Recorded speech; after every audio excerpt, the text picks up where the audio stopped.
Hello again and welcome back to another one. And following the release of the Mourners edition of The Death of Slim Shady, Eminem's been doing some sorcerous things on the hip-hop iTunes chart in the United States. The entire top 5 looks like this: Murdergram, Fuel, Shady Edition, Like My Ish, Kyrie and Luca, and Somebody Save Me, all currently occupy the top 5 in the United States. And today we have more that's come from the latest release, including a new milestone, just hours before the Mourners edition dropped. And speaking on Eminem calling out Puffy on Fuel Shady Edition, you wouldn't believe some of the reactions this has gotten. And it is similar to when users on social media try to push the narrative that Eminem is a deadbeat dad, and we got another one as ridiculous as you'd see in a bit. And we got an interesting revelation that shuts down a rumor about the death of Slim Shady. Today we also have more that shows polarizing reports clash when it comes to the reports that Drake turned down the Super Bowl on multiple occasions in the past. And this all started from podcaster Mal, and it didn't take long for two sources to come out with conflicting reports, and we'll expand on this momentarily. And today we also have more on the Super Bowl drama, as believe it or not, it was only a matter of time before Eminem, who's got nothing to do with this conversation, got dragged into the mix, and he got dragged in and downplayed for the sole purpose of debates. It is quite hilarious, to be honest, and probably explains why Eminem allegedly declined a solo Super Bowl performance in the past, and also why he sounded like someone who wants no parts of this whole shebang. And on this drama, we also got to hear from Nas, who endorsed Kendrick Lamar a few hours ago, that sparked another round of debates.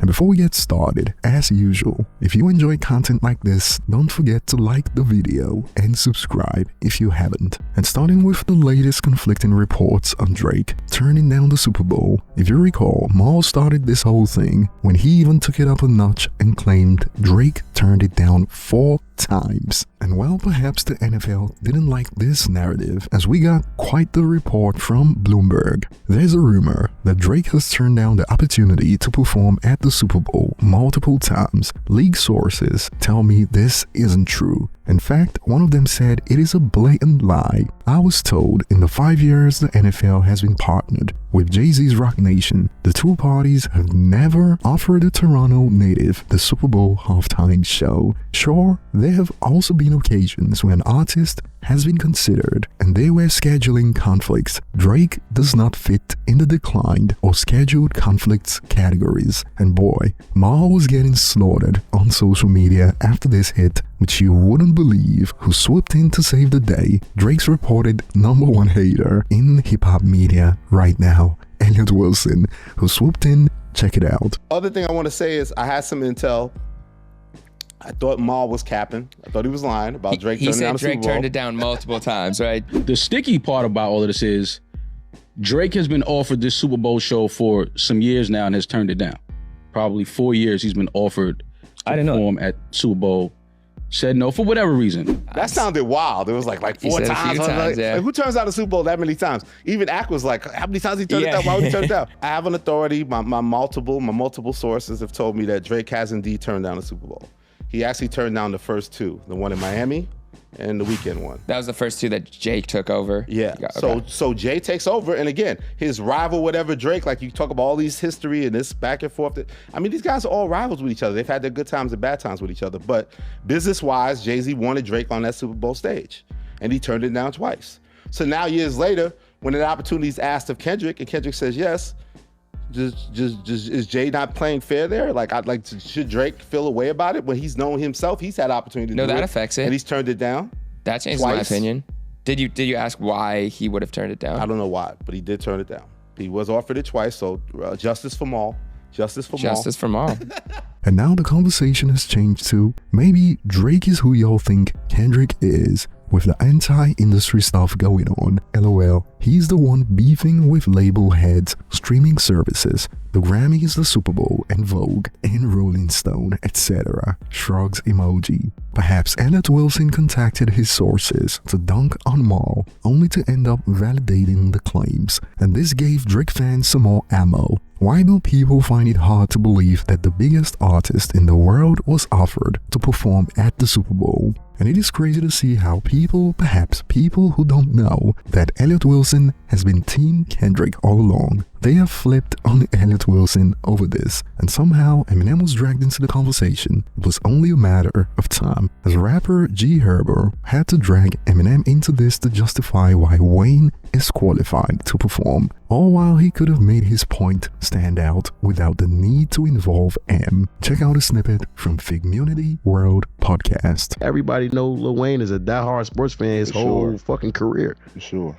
That's a moment for him. Like when people say like Wayne being out of touch, it's like shit.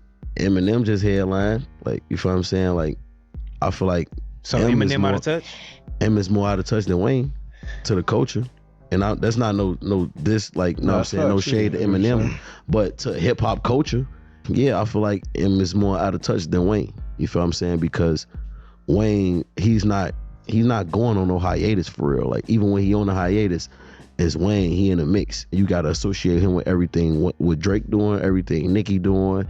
He on these songs, on these albums. You see what I'm saying? It's just like even with him being out of touch, he got so many hit records where he could kill a Super Bowl halftime show with his eyes closed. So it's like, just me personally, I feel like me being a Wayne fan, I'm a little biased here, because I love Wayne. That's my favorite rapper of all time.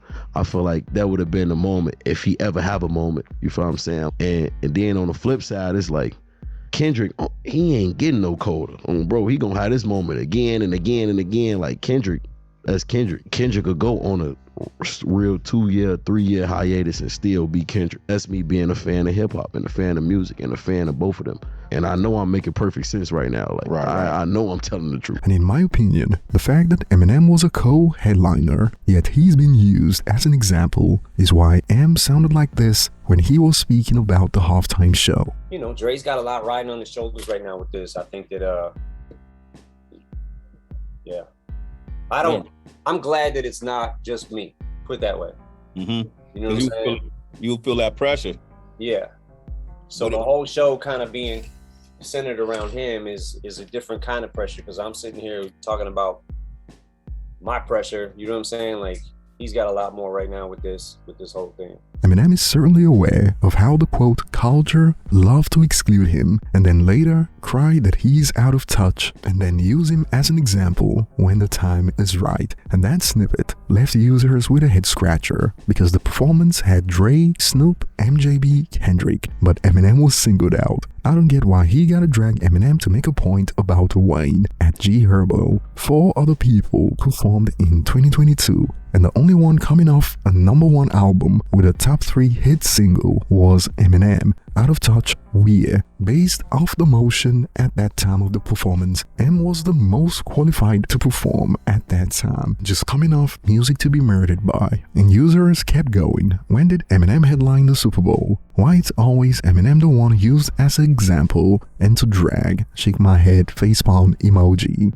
It is crazy how the person out of touch with the culture is always the name to bring up when it is time to make comparisons. It is wild, isn't it? And Nas just entered the ring with this one. Congratulations to my brother, Kendrick Lamar. Can't wait to watch the party die. And it is crazy how this debate has brought up some of the most illogical takes on both sides. And moving on, we got a new one when it comes to narratives about Eminem. As following the new bars aimed at Puffy on Feel Shady Edition, we got even more examples of people who don't listen to M, but who also feel the need to always have something to say about him. Check this out in response to M dragging Puffy on Fuel Remix. Had all these years and never spoke on Diddy before, thinking emoji.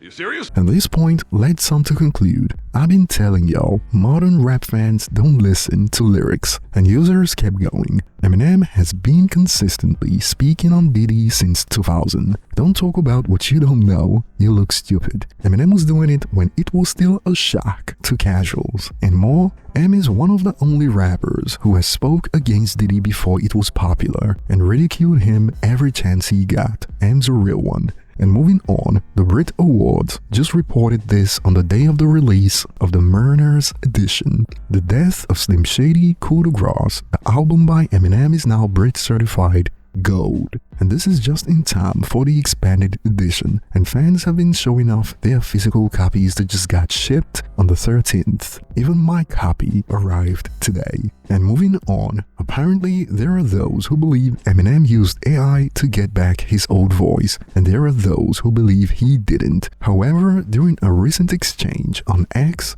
we got to find out that Fred Wreck addressed this under the Miza's post on IG weeks ago, when the Miza gave props to the sound quality of the album. You know, on Saturdays, I tried to listen to as much music as possible and do as much Snoop Dogging as possible. But anyways, for my engineer friends out there, Jean-Marie Horvath and Dave Way and all of them, did you hear the mix on the Houdini record? What do you think of that? Like, wow. The Aftermath camp never ceases to amaze me. Whether it's Focus, whether it's Battle Cat, whether it's Fred Wreck, whether it's Dem Joints, whether it's, just the whole group.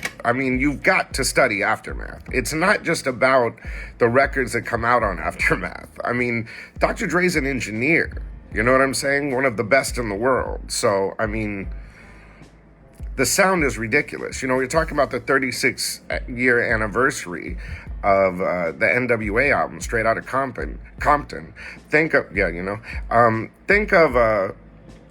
of how consistent Dr. Dre has been in the sound and what he delivers.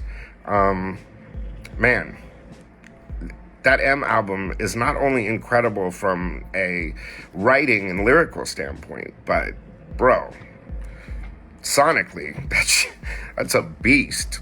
And Fred Wreck's post was uncovered under this report on Antichrist song of the death of Slim Shady from 30 to 45. How in the world did they create that Eminem sound? Absolutely incredible. They literally rewinded 22 years in time and made old M/new M sound like young M/old M, to which Fred Wreck reacted, "No tricks, he did that himself on the microphone." And many fans on social media just found out about this exchange, and fans are blown away right now. If that was really M doing his old voices, that's insane. He needs to talk about the album, loudly crying emoji. Perhaps people concluded that since they used AI to recreate his looks in the video, they must have used it for his voice too. But fans remain divided. "I'm sorry, but this is cap," one user concludes. Perhaps we'll need to hear some more clarification, and I'd say Eminem's got an excuse to go on Club Shay Shay if you ask me.